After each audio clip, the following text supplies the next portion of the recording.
It's time now for a look at the day's business news with Cole Stangler, who's with me now here in the studio. And Cole, we're starting with a major new commitment from Facebook. Yes, sir, Thomas. CEO Mark Zuckerberg says he understands the company may have to pay more in taxes.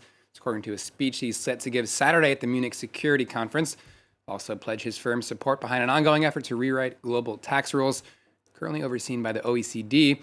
According to an excerpt of that talk, the Facebook boss expected to say, quote, "We want the OECD process to succeed, that we have a stable and reliable system going forward, and we accept that may mean we have to pay more tax and pay it in different places under a new framework." Comes, of course, amid growing criticism that tech firms are not paying their fair share, especially in the European Union. Frustration that Zuckerberg says he understands, according to the speech. Meanwhile, here in France, automaker Renault has reported its first annual loss in a decade, driven by company sales falling 3.3% last year compared to 2018. Interim CEO Clotilde Delbos said this year's outlook isn't a whole lot better. New emissions regulations, falling demand in China, and the coronavirus outbreak all weighing on the firm.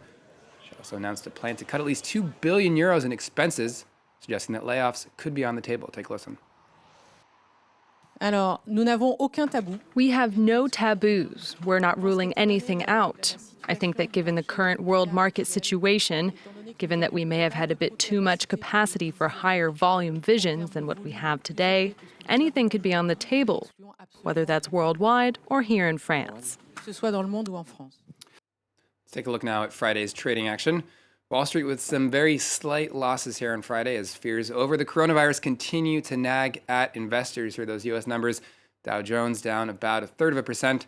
The S&P and the Nasdaq, meanwhile, just under the flat line. Meanwhile, some slight losses on the major European indices. The FTSE closing out Friday down 0.6%. The DAX just around even, while the CAC 40 shed around 0.4%. Renault shares down 0.9%. That's a 52-week low. Now, European investors also took in some other less than encouraging figures that were posted today.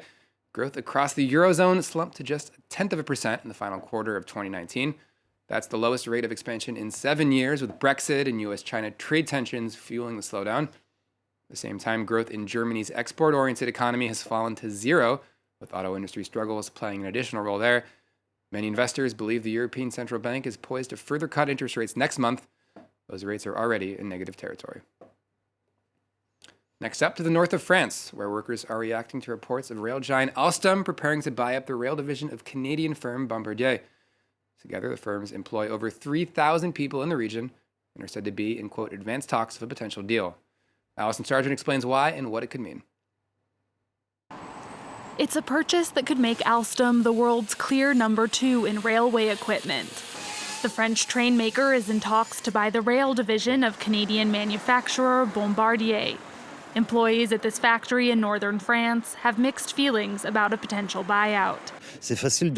It's easy to buy a group or a rail division, but then what happens? And it's not just us. Don't forget, we also work with subcontractors. We know that Bombardier has been having financial problems, so I think having Alstom's support could make things easier. Le support d'Alstom, ça pourrait permettre d'être plus serein. Combined, the two companies employ over 3,000 people in northern France, and unions warn that a merger would inevitably lead to loss of jobs. Bombardier, for its part, is over 8 billion euros in debt after investing huge sums to develop new airplanes. The company has been offloading its assets. Earlier this week, Bombardier sold its stake in A220 planes to Airbus and the Quebec government. And now Alstom is reportedly offering some 7 billion euros for its rail division.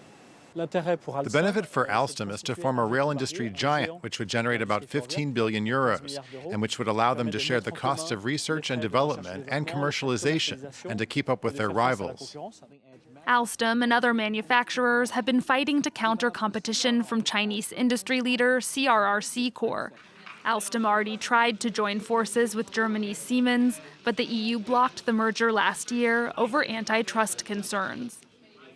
And finally, today, of course, is a big day for florists, but they're not the only ones making an extra buck this Valentine's Day. According to MasterCard, global spending on gifts has shot up 17% between February 11th and February 14th over the last 3 years. That includes purchases on things like hotels and restaurants, as well as flowers and jewelry. The spending jump has even been bigger here in France. increasing by some 50%. Thomas, Valentine's Day, historically bigger deal in the Anglophone world, definitely in the UK and the US, but apparently catching on here, at least according to MasterCard. Okay, Cole Stangler with the business news. Thank you very much. Some sports news for you now, and the English Premier League champions Manchester City have been banned from Europe.